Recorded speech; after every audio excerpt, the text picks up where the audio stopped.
Ok, rồi, vậy thì hôm nay chúng ta sẽ bắt đầu vào cái phần mới đúng không ạ? Chúng ta đã kết thúc xong Top Notch Zero rồi. Hôm nay chúng ta sẽ lên Top Notch One, chuẩn bị vào những cái unit mới. Phần bài thì sẽ vẫn như vậy thôi, nhưng các cái chủ đề chúng ta sẽ học level này sẽ cao hơn một chút. Right? Okay. That's good. Alright, let me share my screen.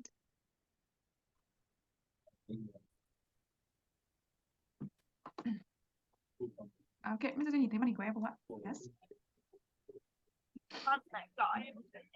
Okay, that's good. So now, vậy thì hôm nay chúng ta sẽ bắt đầu vào cái unit 1 của cái phần Top Notch 1. Alright, so unit 1, we will learn about getting acquainted. Alright, acquainted. Mr. Duy, do you ever, mình đã nhìn thấy cái từ này chưa ạ? Have you ever seen this word? Acquainted. Acquainted. Okay, acquainted. Ví dụ nha, bây giờ chúng ta mới gặp được bản thân với nhau thì người ta gọi đó là getting acquainted. Có nghĩa là gì đấy ạ? Met you, Mr. Duy, em vừa mới gặp Mr. Duy chẳng hạn đúng không ạ? Và em giới thiệu tên của mình này, giới thiệu mình ở đâu này, là acquainted là làm gì đấy ạ? Mình quen. Đúng rồi, mình làm quen nha. Vậy thì getting acquainted sẽ là làm quen ai đó, làm thân với ai đó. Right, Mr. Duy đọc lại với em nha. Getting acquainted. That's good. Mr. Duy nghe giọng em vẫn bình thường đúng không ạ? Bình thường. Alright, that's good. So now, preview. Vậy thì bài hôm nay chúng ta sẽ đi vào getting acquainted. Alright, so now look at this picture. Why are you learning English here? Just normal? For business? Nghĩa là gì đấy? For business. Công việc. Yes, alright. For business or maybe for work. That's why we have to learn English. Next one, maybe we can for travel. For example, we want to go to America or somewhere and we want to communicate with each other. Chúng ta muốn giao tiếp đúng không ạ? Communicate. So, of course, maybe we should learn some English. Next one, for my studies. Là cho việc. Alright, for example, Mrs. G, you are learning right now, right? So maybe you can learn English for your studies. And last one, maybe to get to know people who don't speak my language. Vậy thì cái lý do này là cái lý do chỉ là communicate. Đơn giản là mình đang giao tiếp với ai đó. Muốn được giao tiếp với ai đó. Alright, communicate with someone who can speak Vietnamese, for example. Yeah. So, what about you, Mrs. G? Can you tell me, why are you learning English? For my studies. For your studies, right? Yes. So, besides for your studies, do you have any other reasons? Music. Ví dụ ngoài cái lý do là study ra, Mrs. G còn có học có mục đích khác nào không ạ?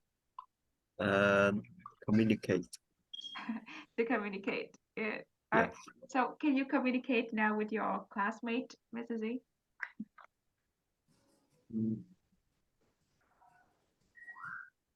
I think because you are learning and studying in America right now, so your classmate can be from all around the world, right? Can you tell me about your classmate, Mrs. Z? Where are they from? From Vietnam.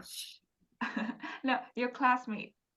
Ví dụ em đang hỏi là ví dụ đi học bạn cùng lớp của Mrs. G, your classmate, where are they from? From many countries or just from America? Nhiều lắm. Đủ. Yeah. Đủ này. Đủ các loại nước đúng không ạ? Vậy thì chắc chắn lúc đấy là chúng ta không thể nói tiếng Việt được rồi. Yeah.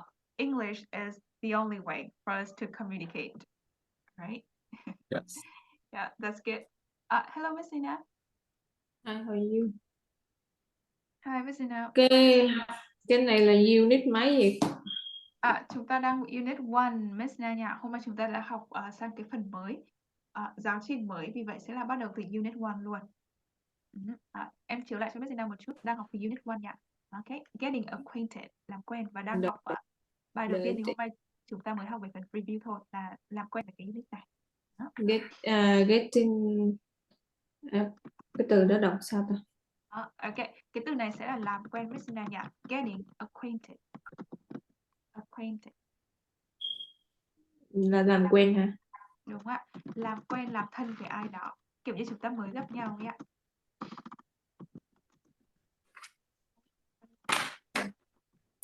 Còn getting. Getting này là acquainted, có nghĩa là mình kiểu như tính từ làm quen nhỉ. Còn cái getting có nghĩa là cái hành động mình sẽ làm thân với ai đó. Yeah, vậy thì cả cái cụm này sẽ là getting acquainted. Làm quen. Làm thân với ai đó chẳng hạn. Ok. Còn cái từ communicate là cái gì? Ok, vậy em và Mrs. Duy đang nói với nhau về cái phần này. Tại sao bạn cái lý do chúng ta học tiếng Anh sẽ là để giao tiếp, communicate. Giao tiếp hả? Đúng rồi ạ, giao tiếp nhỉ. Miss Sina có thể bật giúp em cái camera được không ạ? Yeah.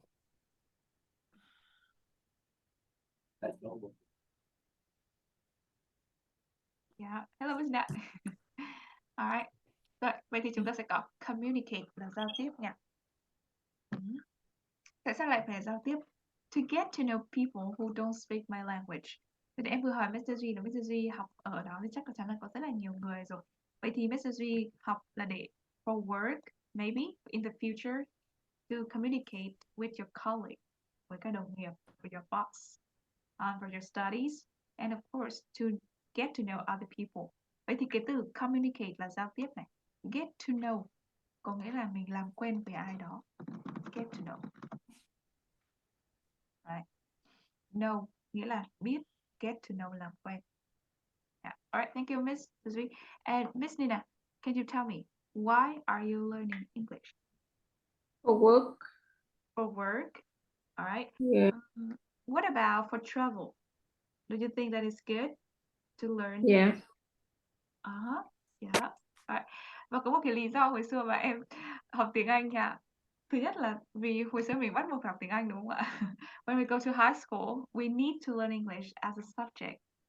Or, for example, other reason, có những lý do khác. Ví dụ hồi xưa đây là một lý do mà em đã từng.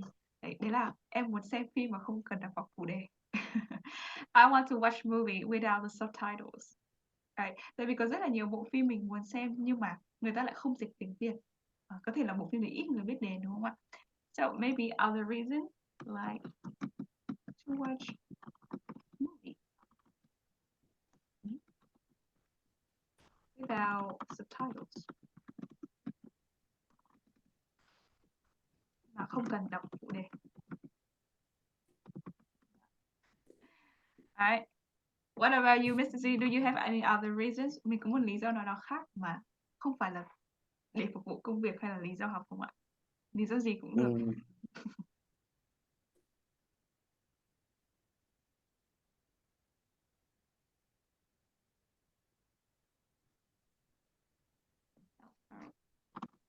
Do you? Muốn biết thì kiến thức là gọi gì? Like to know more. Mình có thêm kiến thức đúng không ạ? Alright. Chúng ta có một cái từ này nha. Khi mà chúng ta nói về kiến thức ạ, mình sẽ nói là mình gain. Có là mình tăng kiến thức. Gain knowledge. Thu nạp kiến thức. Nghe cho nó hoa mỹ hơn đúng không ạ? Gain này là mình tăng lên một cái gì đó. Vậy thì khi mình muốn nói là mình học để có thêm kiến thức, gain knowledge. Alright, that's good. Lý do này thì sẽ tốt hơn lý do là để xem phim mà không cần phụ đề đúng không ạ? Alright. What about you, Miss Nina? Do you have any other reasons? Communicate. Okay, yes, communicate. That's good.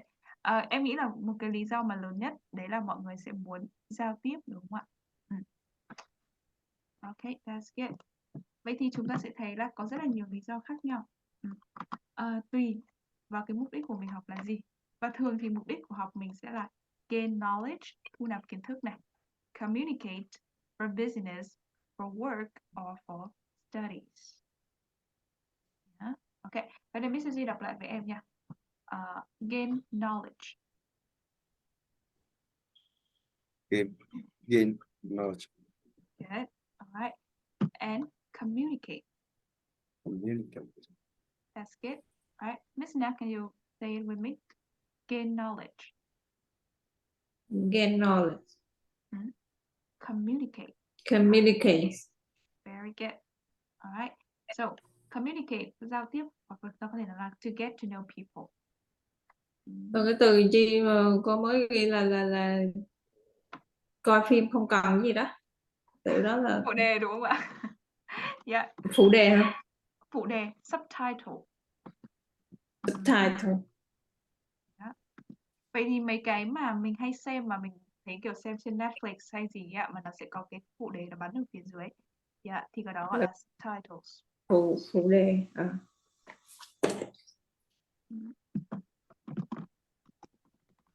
Hoặc là mình xem YouTube đúng không ạ? Nó sẽ có cái chữ chạy phía dưới. Alright, subtitles. That's good. Alright, so those are some reasons for us to learn English. Right. Biết cứ lý do gì cũng được. Có rất nhiều người ngoài đơn giản vì họ thích cái tiếng đấy thôi. Simple, they want to learn new language. Okay, so as we see, move on to photo story. Vậy thì chúng ta sẽ cùng với em xem một cái đoạn hội thoại ở đây giữa ba người với nhau.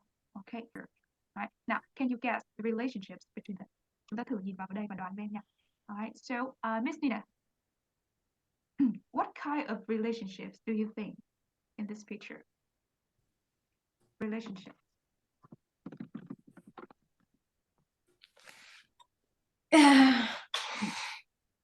Mình sẽ thấy ở đây họ đã có mối quan hệ gì đấy ạ? Đoán thôi nhỉ, mình đoán thôi.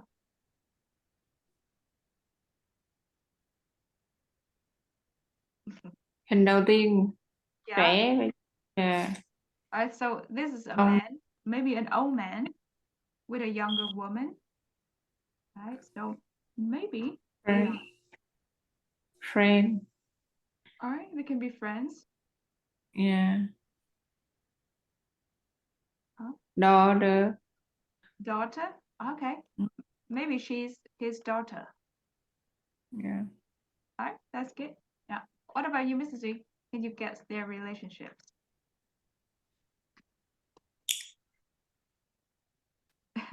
Mrs. Duy nghe thấy em không ạ?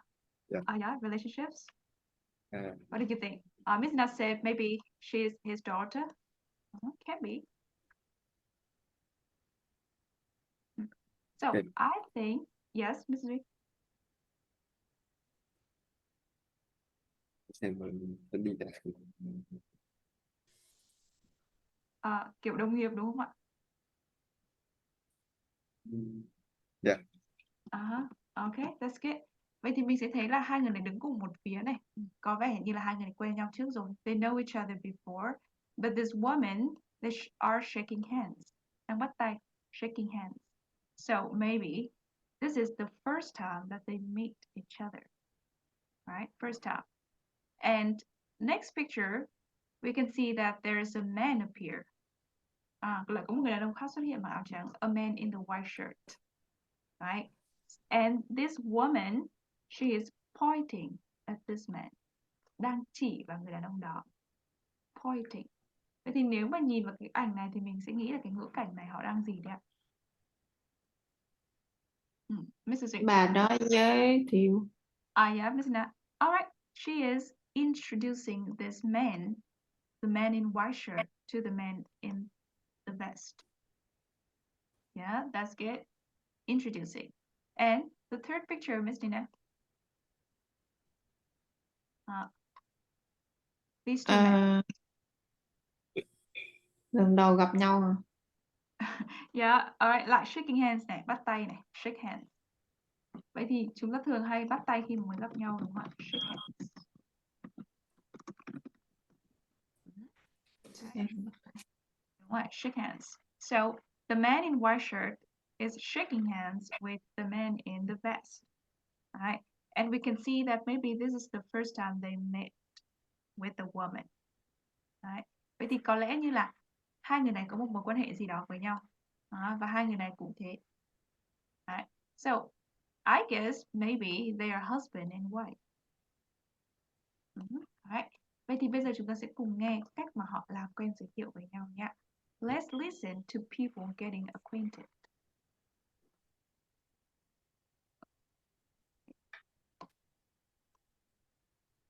Photo story. Read and listen to people getting acquainted. I'll bet this is your dad. Yes, it is. Dad, I'd like you to meet my friend, Susan Grant.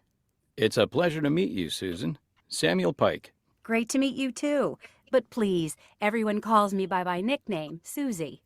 And just call me Sam. So what do you do, Susie? I'm a photographer.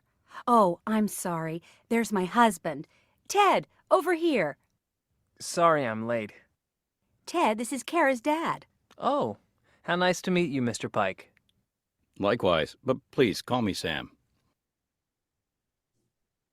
All right, so as we can see, there are 4 people in the story. Okay, so who are they? Miss Nina, who are they? Có 4 người trong cái đoạn hội thoại này và đó là ai đấy ạ? Susan, Kara, Sam, Sam, and Ted. Ted. Good. Ted mãi về sau mới xuất hiện đúng không ạ? So we have 4 people in this pictures, right? And who know each other before?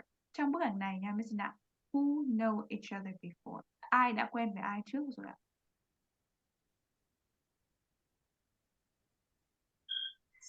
Susan với Kara. Yeah, so Susan knows Kara before. That's good. What about you, Mrs. Duy? Mrs. Nina vừa nói là Susan knows Kara. What about other people like Sam and Susan? Do they know each other before, Mrs. Duy? Sam and Susan.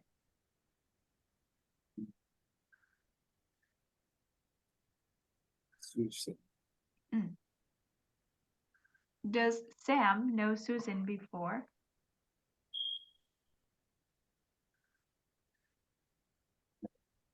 No.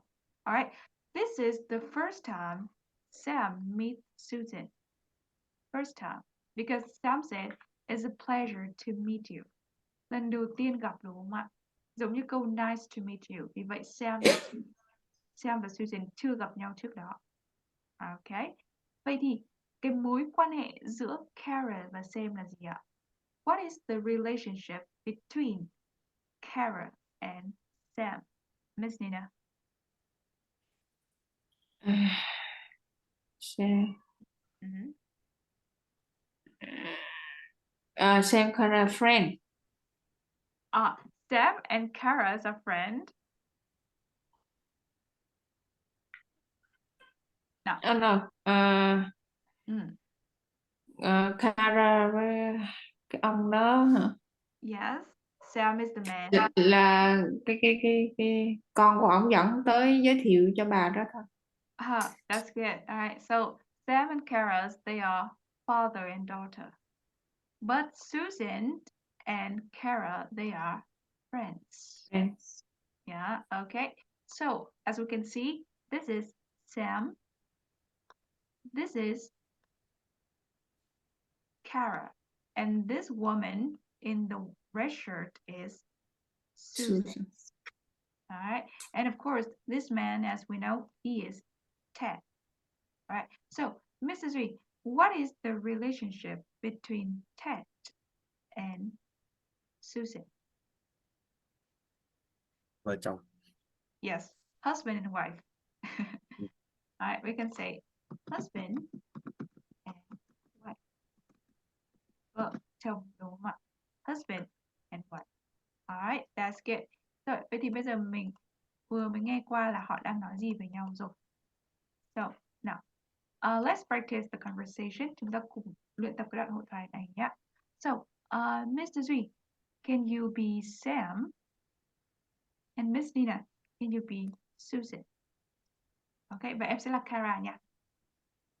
Okay, so Miss Nina, can you say first? Susan. I bet this is your dad. Yes, it is. Dad, I'd like you to meet my friends, Susan Grant.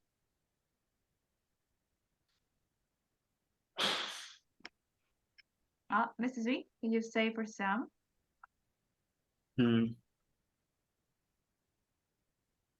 It's pleasure to meet you, Susan.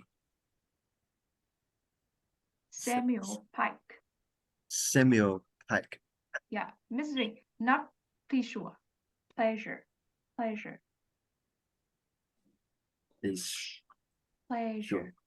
Yeah. Pleasure. Cái âm này là cái âm j, giống như kiểu mình đọc là Asia. Pleasure. Pleasure. Pleasure. Good. It's pleasure to meet you. Có nghĩa là rất hân hạnh được gặp bạn. It's nice to meet you, kiểu vậy đấy ạ. And Susan said, Great to meet you too. But please, everyone calls me by my nickname Susan.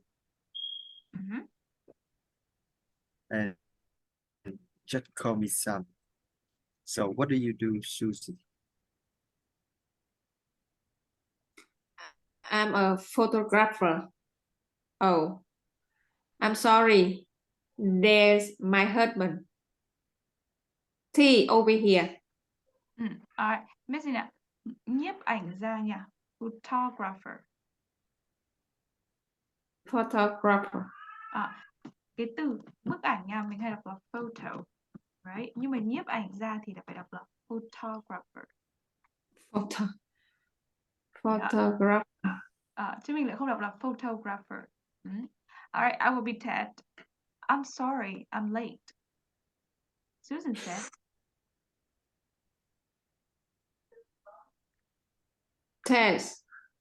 This is Cara. Dad. oh, how nice to meet you, Mr. Pike. Likewise, but please call me Sam. Good. Alright, vậy thì chúng ta sẽ có là likewise. Nếu mà trong cái hoàn cảnh này nha thì mọi người sẽ đoán nó là từ gì ạ? Likewise. Miss Nat, can you guess? Likewise.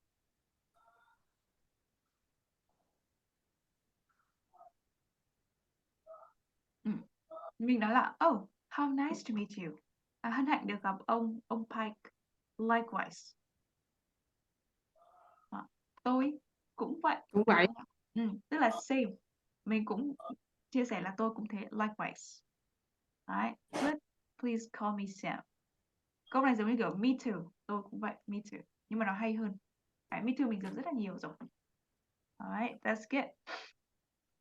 Vậy thì chúng ta sẽ thấy là ở đây sẽ có 4 người và họ đang giới thiệu qua lại lẫn nhau đúng không ạ? Tự nhiên đầu tiên là Sarah giới thiệu với Kara. And this picture, Ted shows up and Kara introducing the man with Ted. Và cuối cùng, Ted and James also introducing to each other. Alright, that's good. Rồi, vậy thì chúng ta sẽ thấy có một số những cái từ ở đây chúng ta có thể đọc nha. Ví dụ, I bet. I bet this is your dad. Yeah. Câu này nghĩa là gì ạ, Mrs. Duy? I bet.